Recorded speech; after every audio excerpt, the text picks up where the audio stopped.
Hello students, इस video lecture में हम कस्टम्स एक्ट 1962 पढ़ेंगे, जिसमें सबसे पहले हम कस्टम्स लॉ के बेसिक्स को पढ़ेंगे, टाइप्स ऑफ कस्टम्स ड्यूटी पढ़ेंगे and finally लीवाई and assessment of customs पढ़ेंगे। कस्टम्स का मीनिंग जानने से पहले एक एग्जांपल लेते हैं।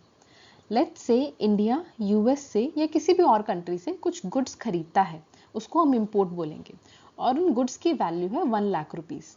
जैसे ही ये गुड्स इंडिया की बाउंड्री क्रॉस करेंगे, इंडियन गवर्नमेंट को राइट है इसके ऊपर टैक्स चार्ज करने का।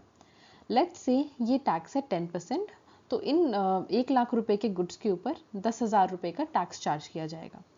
इस टैक्स को क्यों चार्ज किया जाता है ये हम लोग आगे वाली स्लाइड्स में पढ़ेंगे, but for the time being ये टैक्स को हम कहते हैं इंपोर्ट ड्यूटी। सिमिलरली जब इंडिया किसी दूसरी कंट्री को कुछ गुड्स सेल करेगा, इंडिया से गुड्स बाहर जाएंगे, उसके ऊपर भी इंडियन गवर्नमेंट को राइट है टैक्स कलेक्ट करने का और उस टैक्स को हम कहते हैं एक्सपोर्ट ड्यूटी। इंपोर्ट ड्यूटी और एक्सपोर्ट ड्यूटी ही हमारी कस्टम्स ड्यूटी होती है।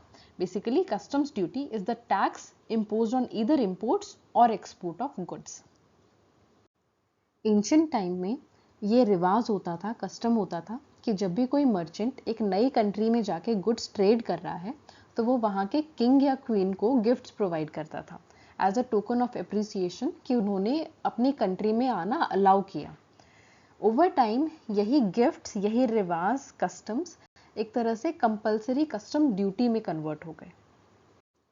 आज के टाइम पर गवर्नमेंट्स क्यों कस्टम्स ड्यूटी इम्पोज करती हैं, उसका एक मेन रीजन है कि customs duty like any other tax government के लिए रेवेन्यू जनरेट करता है। जब गुड्स इंडिया से बाहर जाएंगे या बाहर से गुड्स इंडिया में आएंगे तो इंडियन गवर्नमेंट उसके ऊपर टैक्स कलेक्ट करेगी जो गवर्नमेंट की रेवेन्यू में जाएगा, जिससे गवर्नमेंट अपने एक्सपेंडिचर पॉलिसी में यूज करेगी। सेकेंड रीजन है कि गवर्नमेंट अपनी डोमेस्टिक इंडस्ट्रीज को प्रोटेक्ट करना चाहती है from foreign competition. Let's say India में एक चीज का कॉस्ट ऑफ प्रोडक्शन 1000 रुपये है और फॉरेन कंट्री में उसी चीज का कॉस्ट ऑफ प्रोडक्शन 800 रुपीज है। तो अगर ये फॉरेन कंपटीशन इंडिया में एंटर करके सस्ते में प्रोडक्ट बेचेगा तो हमारी डोमेस्टिक इंडस्ट्री सर्वाइव नहीं कर पाएंगी। तो इस कॉस्ट ऑफ प्रोडक्शन को एट पार लाने के लिए गवर्नमेंट 200 रुपये की इंपोर्ट ड्यूटी इम्पोज कर सकता है, सो दैट दोनों का कॉस्ट 1000 रुपये हो जाए और हमारी डोमेस्टिक इंडस्ट्रीज को फॉरेन कंपटीशन का कोई नेगेटिव इम्पैक्ट नहीं पड़े। थर्ड रीजन है to regulate movement of goods. अगर इंडियन गवर्नमेंट ये चाहती है कि कुछ पर्टिकुलर तरह के गुड्स हमारी कंट्री में नहीं आए तो उसके ऊपर एक हाई इंपोर्ट ड्यूटी लगा दी जाती है। अगर गवर्नमेंट ऑफ इंडिया चाहती है कि हमारी कंट्री से एक पर्टिकुलर चीज बाहर ना जाए तो उसके ऊपर एक्सपोर्ट ड्यूटी लगा दी जाती है। लेट्स से कि इंडिया में वीट का प्रोडक्शन बहुत कम हुआ है, हमें डोमेस्टिक कंजम्पशन के लिए वीट की रिक्वायरमेंट होगी और अगर सेलर्स उसको इंडिया से बाहर सेल करना चाहते हैं तो इंडिया में कंजम्पशन के लिए वीट कम रह जाएगी। तो वीट के ऊपर गवर्नमेंट एक्सपोर्ट ड्यूटी लगा देती है सो दैट एक्सपोर्टर्स को एक्सपेंसिव हो जाए बाहर की कंट्री में जाकर बेचना, तो वो प्रेफर करेंगे इंडिया में वही वीट सेल करना। तो गवर्नमेंट इंपोर्ट ड्यूटी और एक्सपोर्ट ड्यूटी का यूज करती है गुड्स की मूवमेंट को रेगुलेट करने के लिए और यही ऑब्जेक्टिव्स हैं कस्टम्स एक्ट के। कस्टम्स एक्ट 1962 इसीलिए बनाया गया है ताकि गवर्नमेंट को पावर हो रेवेन्यू जनरेट करने की, टैक्स कलेक्ट करने की ऑन इंपोर्ट एंड एक्सपोर्ट, ताकि गवर्नमेंट अपनी डोमेस्टिक इंडस्ट्रीज को प्रोटेक्शन दे पाए इंपोर्ट ड्यूटी लगाकर या गुड्स की मूवमेंट को रेगुलेट कर पाए from in and out of India. Government of India अगर चाहती है कि मेरी कंट्री से ये गुड नहीं बाहर जाना चाहिए तो उसके ऊपर एक्सपोर्ट ड्यूटी लगा दी जाती है। अगर गवर्नमेंट ऑफ इंडिया चाहती है कि फॉरेन कंट्री से ये गुड मेरी कंट्री में नहीं आए तो उसके ऊपर इंपोर्ट ड्यूटी लगा दी जाती है ताकि एक्सपेंसिव हो जाए और इंपोर्टर एंड एक्सपोर्टर्स डिस्करेज हो ट्रेड करने से। इंडिया में कस्टम्स लॉ 3 पार्ट्स में डिवाइडेड है। Customs act 1962, customs tariff act 1975 and rules and regulations जो customs act and customs tariff act के अंडर बनाए गए हैं। कस्टम्स एक्ट 1962 सेंट्रल गवर्नमेंट को पावर देता है to levy and collect customs duty. इसके अलावा ये एक्ट इंपोर्ट एंड एक्सपोर्ट के प्रोसीजर्स भी बताता है कि किस तरह से इंपोर्ट ड्यूटी कलेक्ट की जाएगी, कैसे एक्सपोर्ट ड्यूटी कलेक्ट की जाएगी। Prohibitions, penalties, offences like any other act customs act में भी लिखे हुए हैं। कस्टम्स टैरिफ एक्ट 1975 एक स्पेसिफिक एक्ट है जो हमें क्लासिफिकेशन देता है ऑफ गुड्स। बेसिकली इसमें लिस्ट गिवन है कि इस गुड के ऊपर इतनी एक्सपोर्ट ड्यूटी लगाई जाएगी, इतनी इंपोर्ट ड्यूटी लगाई जाएगी। तो ये हमें बस रेट्स बताता है ऑफ कस्टम्स ड्यूटी। इसके अलावा कस्टम्स टैरिफ एक्ट कुछ स्पेशल तरह की कस्टम्स ड्यूटी कलेक्ट करने की पावर देता है सेंट्रल गवर्नमेंट को, जो ऑलरेडी कस्टम्स एक्ट 1962 में नहीं लिखी हुई थी। हम ये सारी स्पेसिफिक कस्टम्स ड्यूटीज आगे वाली स्लाइड्स में पढ़ेंगे। And finally rules and regulations. Always remember, जो भी रूल्स बनाए जाते हैं वो सेंट्रल गवर्नमेंट बनाती है एक एक्ट के अंडर। रेगुलेशंस एक रेगुलेटरी अथॉरिटी बनाती है। तो हमारे केस में कस्टम्स लॉ में central board of indirect taxes and customs वो अथॉरिटी है सेंट्रल गवर्नमेंट के अंडर जो रेगुलेशंस बनाती है। कस्टम्स लॉ का ओवरव्यू लेने के बाद अपना नेक्स्ट टॉपिक है types of customs duty. Customs act में सेंट्रल गवर्नमेंट को पावर है कस्टम ड्यूटी कलेक्ट करने की। हमें पता है कि कस्टम्स ड्यूटी इंपोर्ट्स और एक्सपोर्ट के ऊपर कलेक्ट होती है। ये जो different types of customs duty दे रखी है, इन सबका एक स्पेसिफिक पर्पस है कि क्यों ये ड्यूटी कलेक्ट की जाती है। इनको हम लोग एक एक करके पढ़ेंगे। First type of customs duty है basic customs duty. Section 12 of customs act central government को पावर देता है इंपोर्ट और एक्सपोर्ट के ऊपर बेसिक कस्टम ड्यूटी चार्ज करने के लिए। और नॉर्मली ये as a percentage of value collect की जाती है। बेसिकली अगर इंडिया में हम लोग 10,000 रुपीज़ के गुड्स इंपोर्ट कर रहे हैं किसी दूसरी कंट्री से और गवर्नमेंट उसके ऊपर 10% टैक्स चार्ज करती है, तो ये 10% चार्ज इन अमाउंट 1,000 रुपीज़ बनेगा। तो ये जो 10% कस्टम्स ड्यूटी चार्ज की गई है ये as a percentage of value है। जैसे जैसे गुड्स की वैल्यू बढ़ेगी वैसे वैसे जो अमाउंट पे की जाएगी टैक्स में वो बढ़ती रहेगी।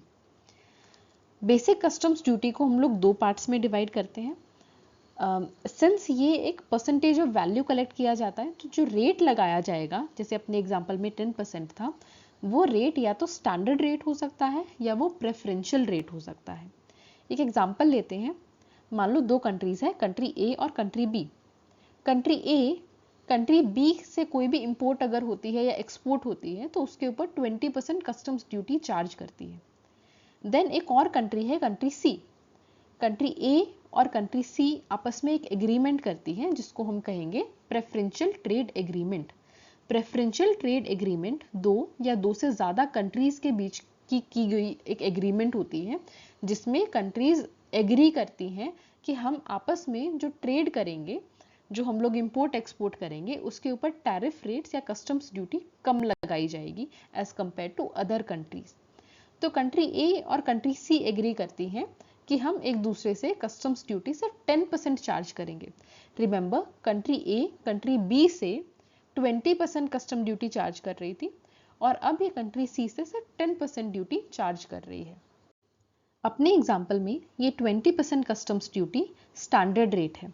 20% इज स्टैंडर्ड रेट जो कंट्री ए उन कंट्रीज के ऊपर लगाती है जिसके साथ कंट्री ए की कोई भी प्रेफरेंशियल ट्रेड एग्रीमेंट नहीं हुई है। 10% कस्टम्स ड्यूटी ए ने सी से चार्ज की थी, इसको हम प्रेफरेंशियल रेट बोलते हैं। 10% इज प्रेफरेंशियल रेट। ये कस्टम ड्यूटी उन कंट्रीज के ऊपर लगाई जाती है जिनके साथ हमारी कोई एग्रीमेंट हुई है, प्रेफरेंशियल ट्रेड एग्रीमेंट या फ्री ट्रेड एग्रीमेंट हुई है, उनके ऊपर ये रेट एप्लीकेबल होता है। Now remember, basic customs duty import duty भी हो सकती है, एक्सपोर्ट ड्यूटी भी हो सकती है। बट बेसिकली गवर्नमेंट को जो मेन कस्टम्स ड्यूटी चार्ज करने की परमिशन है, पावर है, वो बेसिक कस्टम ड्यूटी होती है। इसका मेन पर्पस सिर्फ ये है कि इंपोर्ट एंड एक्सपोर्ट के ऊपर टैक्स लगाया जाता है। Second types of customs duty है additional duty of customs under section 3 subsection 1 of customs act 1962। Additional customs duty basic custom duty के ऊपर एक अलग तरह का टैक्स लगाया जाता है। तो हमारे पिछले एग्जाम्पल में कंट्री ए ने जब कंट्री बी से गुड्स खरीदे उसके ऊपर 20% कस्टम्स ड्यूटी चार्ज की। अगर कंट्री ए की गवर्नमेंट उस 20% के ऊपर एक और टैक्स लगाती है इंपोर्टेड गुड्स पे, तो उसको हम लोग एडिशनल ड्यूटी ऑफ कस्टम्स बोलते हैं। इसका मेन पर्पस होता है इंपोर्टेड गुड्स और जो गुड्स हमारे देश में मैन्युफैक्चर हुए हैं दोनों को टैक्स का बर्डन बराबर मिलना चाहिए, और उस टैक्स बर्डन को इक्वलाइज करने के लिए ही, बराबर करने के लिए ही एडिशनल ड्यूटी ऑफ कस्टम्स लगाई जाती है। हम एक एग्जाम्पल कंसिडर करते हैं। फॉर एग्जाम्पल, इंडिया में टोबैको प्रोडक्ट्स के ऊपर 28% जीएसटी चार्ज किया जाता है, और इसके अलावा एक्साइज ड्यूटी अप टू 1% भी चार्ज की जाती है। नाउ रिमेंबर, जीएसटी सप्लाई के ऊपर लगाया जाता है, एक्साइज ड्यूटी मैन्युफैक्चरिंग के ऊपर लगाई जाती है। तो जब टोबैको प्रोडक्ट्स बनाए जाएंगे, मैन्युफैक्चर किए जाएंगे, तो उनके कॉस्ट पर गवर्नमेंट को 1% टैक्स पे करना पड़ेगा। और जब ये टोबैको प्रोडक्ट्स बनके तैयार हो जाएंगे और मार्केट में जाके सप्लाई किए जाएंगे, तो सप्लाई के ऊपर 28% जीएसटी लगाया जाएगा। तो टोबैको प्रोडक्ट्स के ऊपर एक तरह से दो तरह का टैक्स बर्डन है, जीएसटी का भी और एक्साइज ड्यूटी का भी। यही टोबैको प्रोडक्ट्स अगर हम लोग दूसरी कंट्री से इंपोर्ट करते हैं, तो उनके ऊपर जीएसटी तो एप्लीकेबल होगा, बट उसके ऊपर एक्साइज ड्यूटी नहीं लगाई जाएगी, क्योंकि एक्साइज ड्यूटी मैन्युफैक्चरिंग के ऊपर लगाई जाती है। अगर हम लोग दूसरी कंट्री से टोबैको प्रोडक्ट्स परचेज कर रहे हैं, तो वो हमारी कंट्री में प्रोड्यूस ही नहीं किए गए हैं, तो उनके ऊपर एक्साइज ड्यूटी लगाई ही नहीं जा सकती। तो हमने एक तरह से फर्क कर दिया ना, हमारे कंट्री में जो गुड्स प्रोड्यूस किए गए हैं उनके ऊपर तो हमने एक्स्ट्रा टैक्स लगाया है, बट जो गुड्स बाहर से इंपोर्ट होके आ रहे हैं उनके ऊपर वो टैक्स बर्डन नहीं है। तो इसीलिए additional duty of customs impose की जाती है, और ये यूजुअली बराबर होती है एक्साइज ड्यूटी के। तो इंपोर्टेड टोबैको प्रोडक्ट्स के ऊपर हम लोग कस्टम्स ड्यूटी भी लगाएंगे कि हमने गुड्स इंपोर्ट किए हैं, तो गवर्नमेंट उसके ऊपर टैक्स कलेक्ट करेगी, प्लस हम लोग एक एडिशनल ड्यूटी भी लगाएंगे of 1% equal to excise duty, जो इंपोर्टेड गुड्स को अदरवाइज नहीं पे करनी पड़ती है।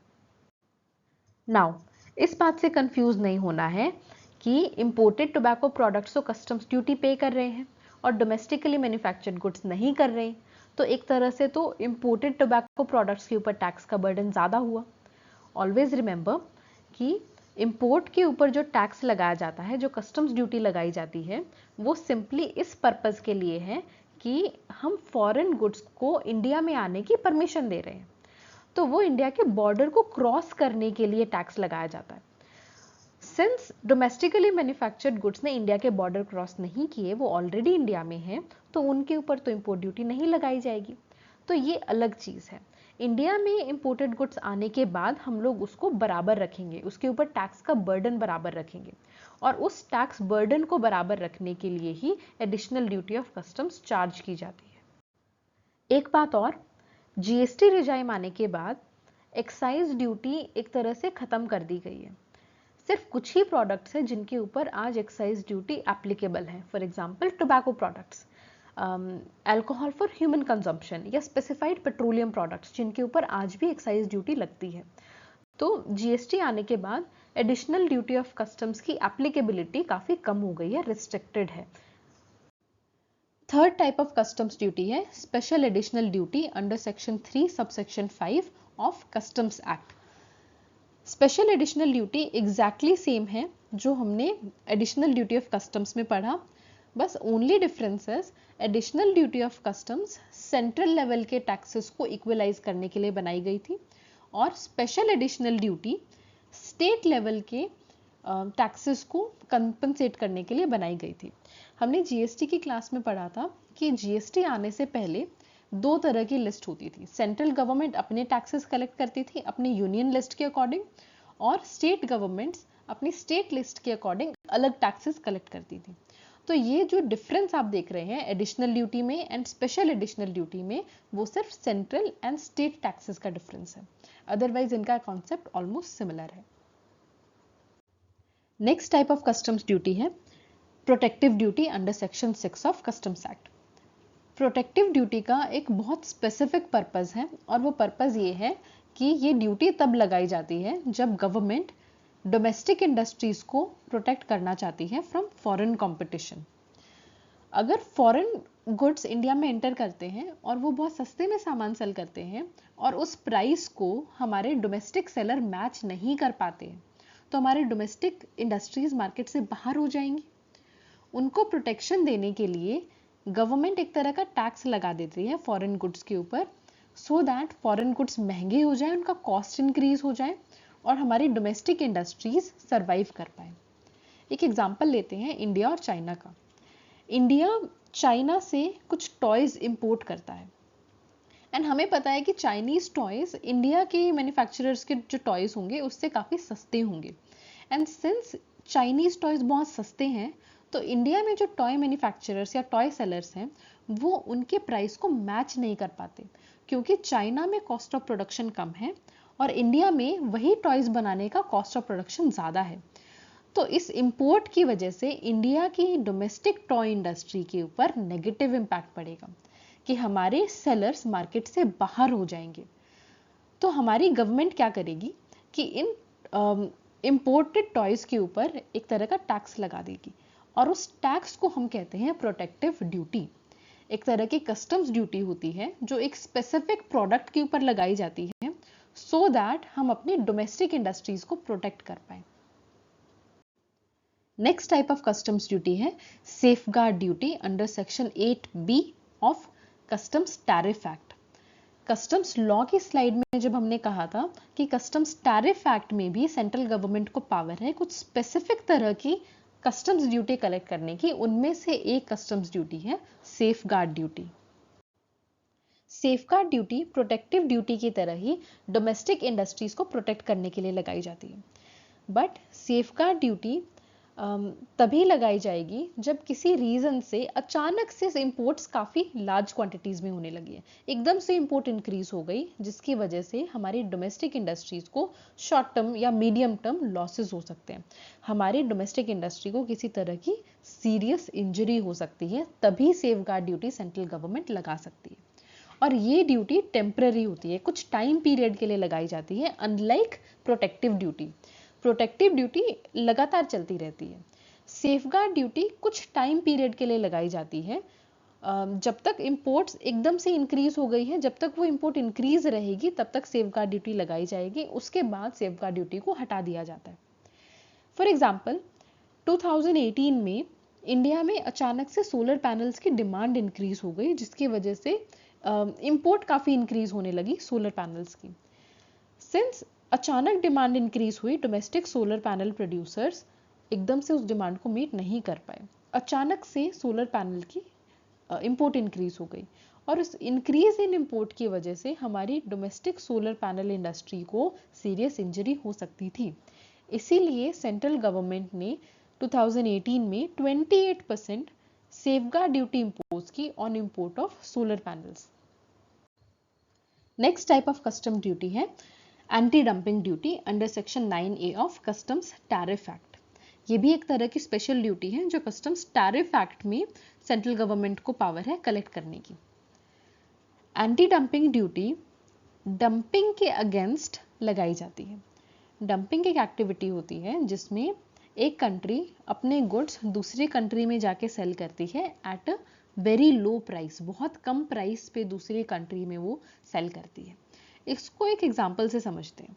हम वही सेम एग्जांपल लेंगे कि इंडिया चाइना से कुछ टॉयज इंपोर्ट करता है।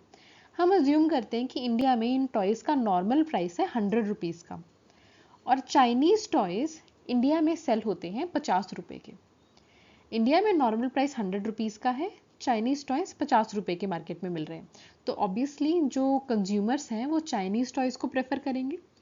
बट इंडिया के जो टॉय मैन्युफैक्चरर्स हैं वो इस कंपटीशन को सरवाइव नहीं कर पाएंगे। अब आपको लग रहा होगा कि ये तो सिमिलर है जो हमने पिछले टाइप्स ऑफ कस्टम्स ड्यूटी में किया था। प्रोटेक्टिव ड्यूटी भी इसी वजह से लगाई जाती थी, डोमेस्टिक इंडस्ट्री को प्रोटेक्ट करने के लिए। सेफगार्ड ड्यूटी भी इसीलिए लगाई जाती थी।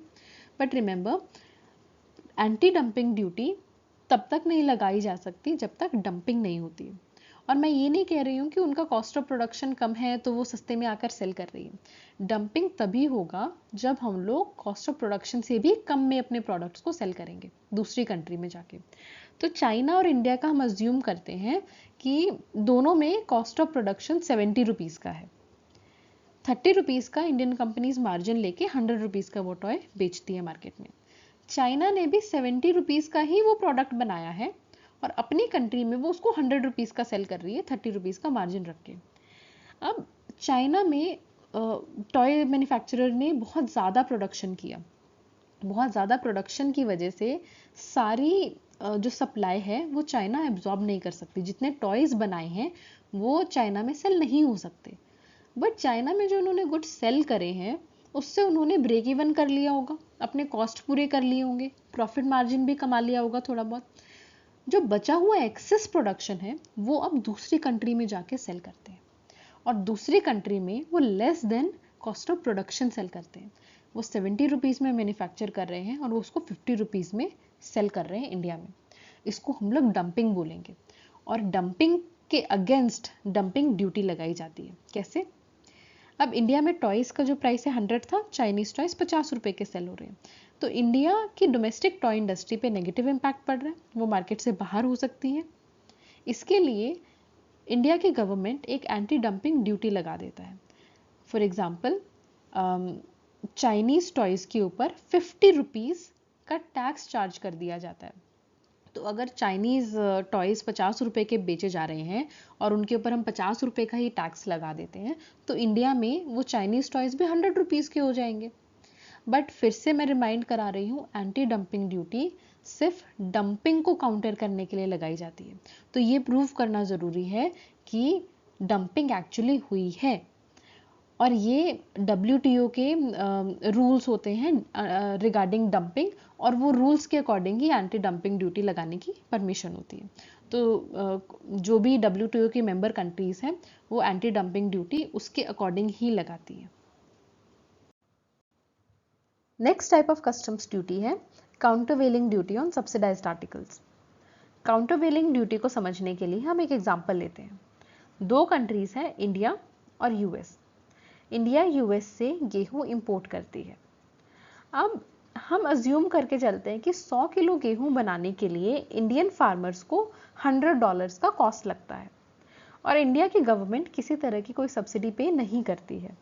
तो जो इफेक्टिव कॉस्ट ऑफ प्रोडक्शन है फार्मर्स का, आउट ऑफ पॉकेट जो कॉस्ट है वो $100 का है 100 किलो गेहूं बनाने के लिए। यूएस में अगेन हम अज्यूम कर रहे हैं कि सेम कॉस्ट होगा, 100 kg ऑफ वीट बनाने के लिए $100 लगते हैं। बट यूएस की गवर्नमेंट अपने फार्मर्स को $20 की सब्सिडी प्रोवाइड करती है। ये सब्सिडी कैश में हो सकती है या रिड्यूस्ड कॉस्ट्स हो सकता है कि सस्ते में हमने आर्टिकल्स प्रोवाइड कर दिए फार्मर्स को। इन एनी वे जो यूएस के फार्मर्स हैं उनका effective out of pocket cost जो होगा गेहूं बनाने का वो होगा $80 का। नाउ यूएस की गवर्नमेंट अपने प्रोड्यूसर्स को सब्सिडी प्रोवाइड कर रही है जिसकी वजह से यूएस के प्रोड्यूसर्स को एक एडवांटेज मिल जाती है जो इंडिया के प्रोड्यूसर्स के पास नहीं है, जिसकी वजह से यूएस के प्रोड्यूसर्स इंडिया में सस्ते में प्रोडक्ट्स सेल कर पाएंगे। इस प्रॉब्लम को काउंटर करने के लिए इंडियन गवर्नमेंट काउंटरवेलिंग ड्यूटी लगा देती है। अपने एग्जाम्पल में इंडिया ने $20 पर 100 kg ऑफ वीट की काउंटरवेलिंग ड्यूटी लगाई ऑन वीट। एक बात नोट करो, काउंटरवेलिंग ड्यूटी हमने उतनी ही अमाउंट की लगाई है जितनी अमाउंट की सब्सिडी है। काउंटरवेलिंग ड्यूटी का पर्पस यही है कि जब एक एक्सपोर्टिंग कंट्री अपने प्रोड्यूसर्स को, अपने सेलर्स को सब्सिडी प्रोवाइड करता है, एक्सपोर्टर्स को सब्सिडी प्रोवाइड करता है और हमारी इंपोर्टिंग कंट्री प्रोवाइड नहीं कर रही है तो उस सब्सिडी के अमाउंट की ही एक ड्यूटी चार्ज कर दी जाती है सो दैट दोनों कंट्रीज एट पार हो जाए फॉर कॉस्ट ऑफ प्रोडक्शन, दोनों कंट्रीज में कॉस्ट ऑफ प्रोडक्शन बराबर हो जाए। सिंस यूएस के प्रोड्यूसर्स इंडिया में वीट सेल करेंगे तो उनको $20 पे करना पड़ेगा, तो यूएस के प्रोड्यूसर्स का आउट ऑफ पॉकेट एक्सपेंडिचर $100 का हो जाएगा और वो same cost of production India का भी है, $100 पर 100 kg of wheat. But countervailing duty लगाने का हमारा पर्पज़ ये नहीं है कि हम कॉस्ट ऑफ प्रोडक्शन को बराबर करें। हमारा ऑब्जेक्टिव सिर्फ इतना है कि हम लोग सब्सिडी को काउंटर करें। सब्सिडी देने की वजह से जो एडिशनल एडवांटेज मिल रही है एक्सपोर्टर को, उस एडवांटेज को हम खत्म कर दें। सिर्फ इतना पर्पस होता है काउंटरवेलिंग ड्यूटी का। नाउ अभी तक हमने जो कस्टम्स ड्यूटी पढ़ी थी उनका प्रोविजन कस्टम्स एक्ट या कस्टम्स टैरिफ एक्ट में गिवन था। आगे की जो 3 कस्टम्स ड्यूटी हैं इनके बारे में कस्टम्स एक्ट या कस्टम्स टैरिफ एक्ट कोई प्रोविजन नहीं बनाता है, बट फिर भी सेंट्रल गवर्नमेंट ने इंपोर्ट एंड एक्सपोर्ट के ऊपर ये ड्यूटीज ओवर द टाइम लगाई हुई हैं। इनमें से फर्स्ट है नेशनल कैलेमिटी कंटिंजेंट ड्यूटी। ये ड्यूटी लगाने का मेन पर्पस था फंड्स रेज करना। ये फंड्स नेशनल कैलेमिटीज जैसे फ्लड्स, अर्थक्वेक एक्सेट्रा के टाइम पर रिलीफ एक्टिविटीज प्रोवाइड करने के लिए कलेक्ट करने थे। तो हमने फॉरेन गुड्स की इंपोर्ट या एक्सपोर्ट के ऊपर ये ड्यूटी लगाई थी, बट कुछ स्पेसिफाइड प्रोडक्ट्स के ऊपर ही ये ड्यूटी लगाई गई थी, जैसे टोबैको प्रोडक्ट्स, पान मसाला, सिगरेट्स, क्रूड ऑयल एक्सेट्रा। अब नोट करना, ये जो आइटम्स हैं ये या तो हाई रेवेन्यू जनरेटिंग आइटम्स है, जैसे क्रूड ऑयल गवर्नमेंट के लिए बहुत ज़्यादा रेवेन्यू कलेक्ट करता है, या फिर सिन आइटम्स है जो हमारी सेहत के लिए या सोसाइटी के लिए खराब हो सकते हैं।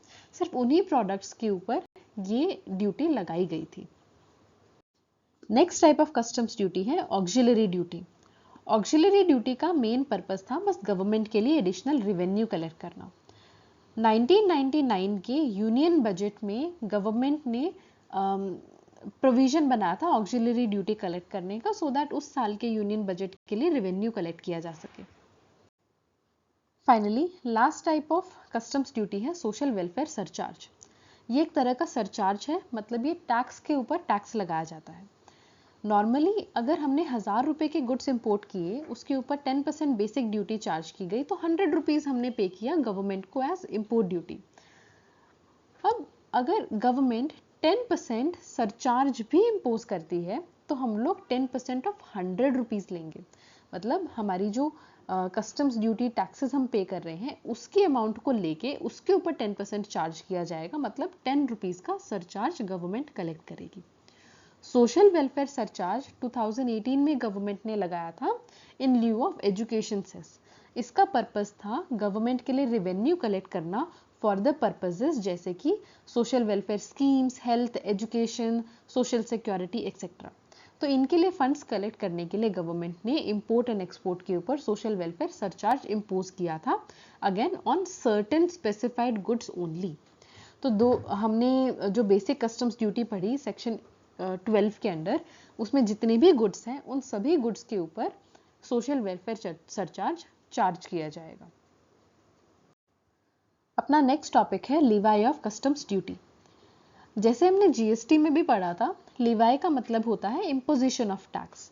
जब गवर्नमेंट टैक्स लगा देती है, इम्पोज कर देती है, तो उसको हम लोग कहते हैं लीवाई ऑफ टैक्स। किसी भी तरह के टैक्स को लगाने के लिए एक टैक्सेबल इवेंट होना चाहिए। इनकम टैक्स में जब हम इनकम अर्न करते हैं तभी टैक्स लगाया जाता है। अगर हम इनकम अर्न नहीं करेंगे तो उसके ऊपर टैक्स नहीं लगेगा। तो हमारा टैक्सेबल इवेंट इनकम टैक्स के केस में है अर्निंग ऑफ इनकम। जीएसटी में taxable event was supply of goods and services. Customs duty के केस में टैक्सेबल इवेंट दो होते हैं, import of goods and export of goods. अगर हम इंडिया में गुड्स इंपोर्ट कर रहे हैं तो टैक्सेबल इवेंट हो गया, और उसके ऊपर फिर उस टैक्सेबल इवेंट के होने के बाद कस्टम्स ड्यूटी उसके ऊपर इम्पोज की जाएगी। सिमिलरली जब हम गुड्स को इंडिया से बाहर भेजेंगे, एक्सपोर्ट करेंगे, तो उसके ऊपर भी कस्टम्स ड्यूटी चार्ज की जाएगी। नाउ हमें पता है कि जब तक टैक्सेबल इवेंट नहीं अकर करता तब तक टैक्स इम्पोज नहीं होगा, और कस्टम्स ड्यूटी के केस में वो इंपोर्ट एंड एक्सपोर्ट है। बट क्वेश्चन ये है कि गवर्नमेंट ओवर टाइम रेट्स को चेंज करती रहती है, कस्टम्स ड्यूटी के रेट चेंज होते रहते हैं। तो हमें ये जानना ज़रूरी है कि हमारा टैक्सेबल इवेंट कौन से दिन अकर हुआ है, सो दैट हम ये डिसाइड कर पाए कि कौन से दिन का टैरिफ रेट उनके ऊपर एप्लीकेबल होगा।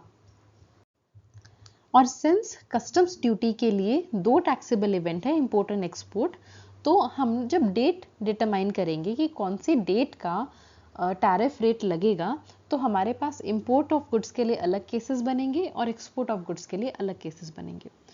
इंपोर्ट ऑफ गुड्स के लिए सेक्शन 15 एप्लीकेबल है अंडर कस्टम्स एक्ट।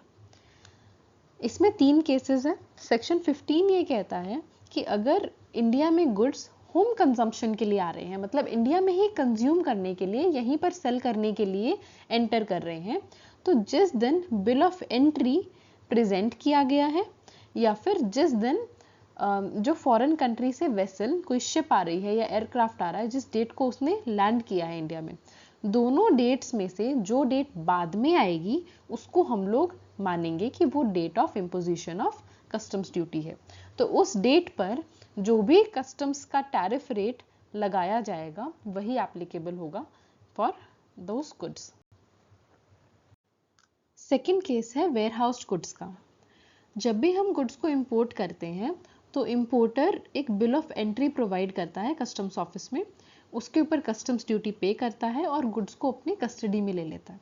हमने जो फर्स्ट केस किया था फॉर होम कंजम्पशन, उसमें गुड्स आ रहे हैं, उसके ऊपर ड्यूटी पे किया और गुड्स डायरेक्टली पोर्ट से ही इंपोर्टर के कस्टडी में चले जाते हैं। बट अगर इंपोर्टर इमीडिएटली उसकी कस्टम्स ड्यूटी पे नहीं करता है या उसको जल्दी से गुड्स चाहिए ही नहीं, तो वो शिप के पोर्ट से कस्टम्स ऑफिस के वेयरहाउस में चले जाते हैं, जिनको हम बॉन्डेड वेयरहाउस बोलते हैं।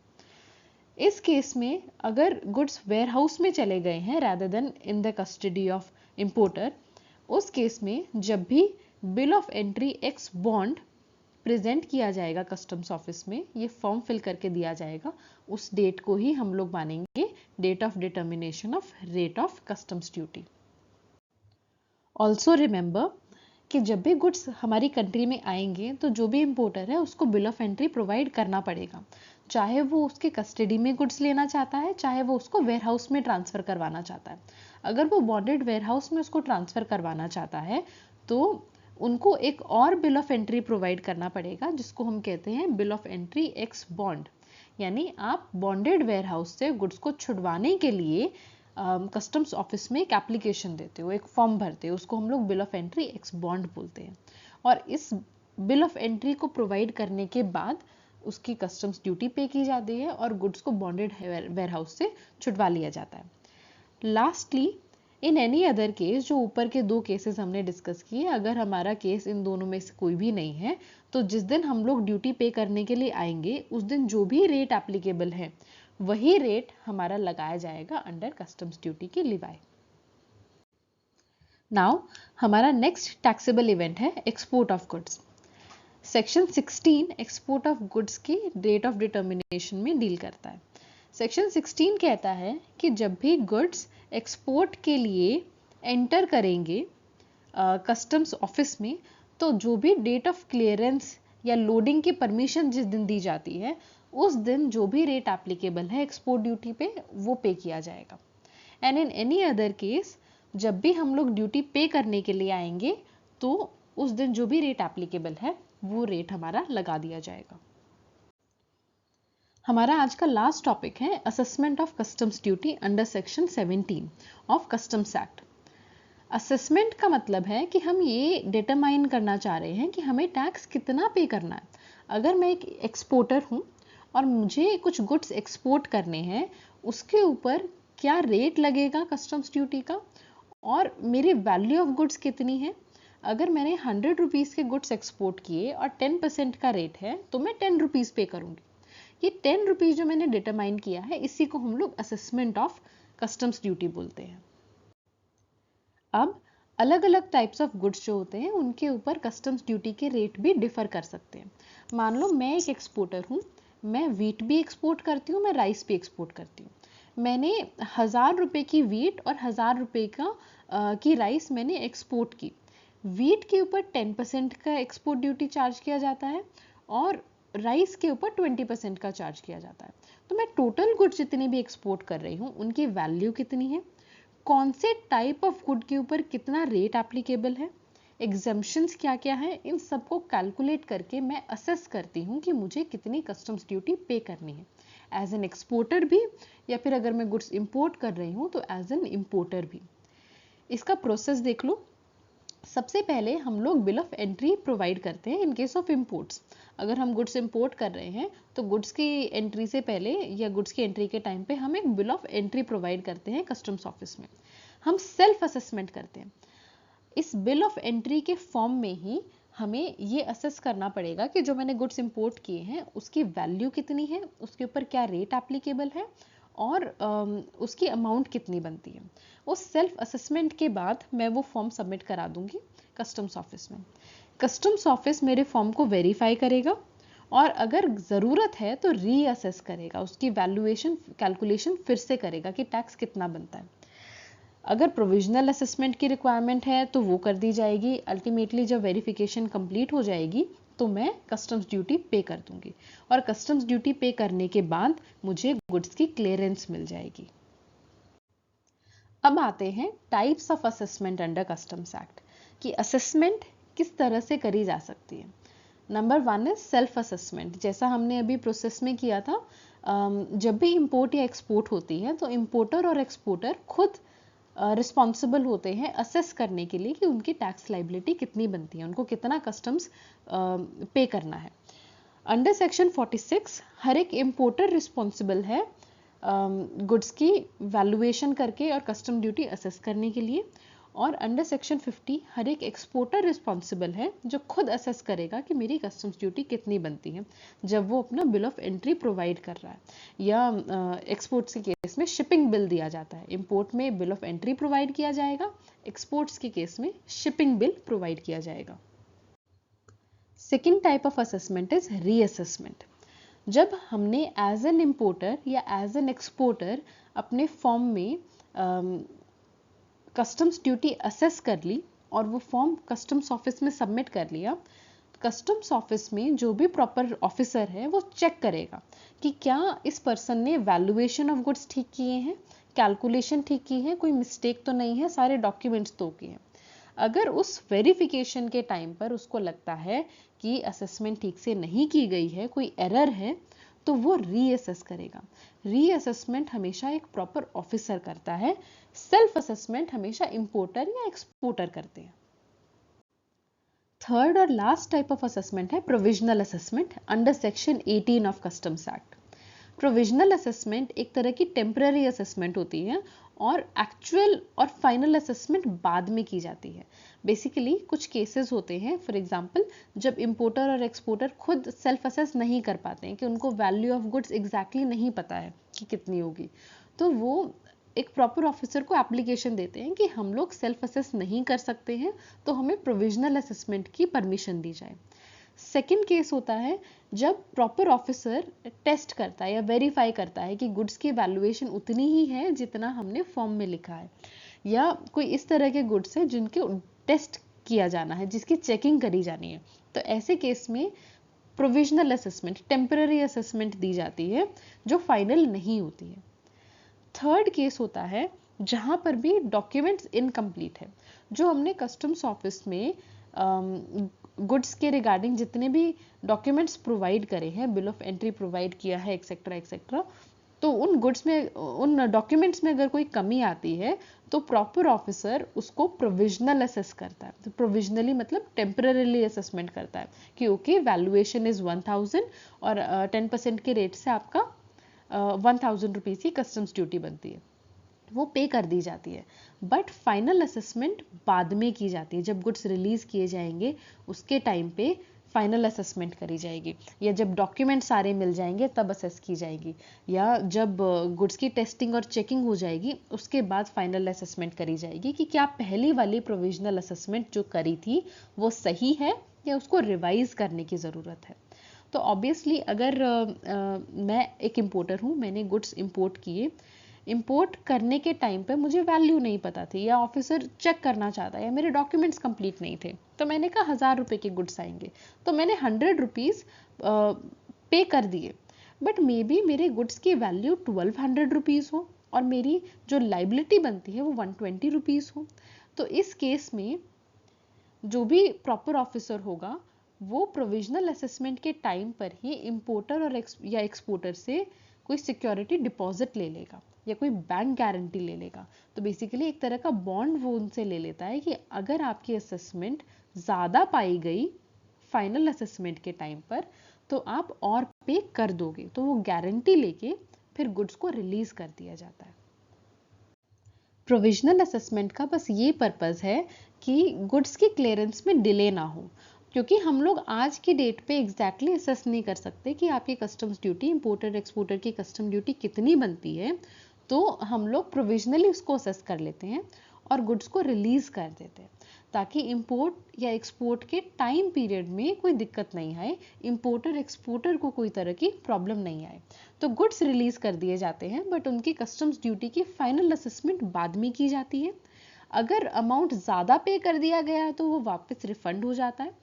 अगर हमने कम पे किया है तो उसके लिए अगर हमने बैंक गारंटी दी हुई होगी या किसी तरह का बॉन्ड साइन किया होगा, और इंपोर्टर एक्सपोर्टर वो एडिशनल ड्यूटी बनती है फाइनल असेसमेंट के टाइम पर, वो पे कर देता है। आज के लेक्चर में हम बस इतना करेंगे। आज के लेक्चर में से टाइप्स ऑफ कस्टम्स ड्यूटी आपके एग्जाम पॉइंट ऑफ व्यू से सबसे इंपॉर्टेंट है। नेक्स्ट लेक्चर में हम procedure of importation and exportation करेंगे, जो अगेन आपके एग्जाम पॉइंट ऑफ व्यू से इंपॉर्टेंट है। Thank you.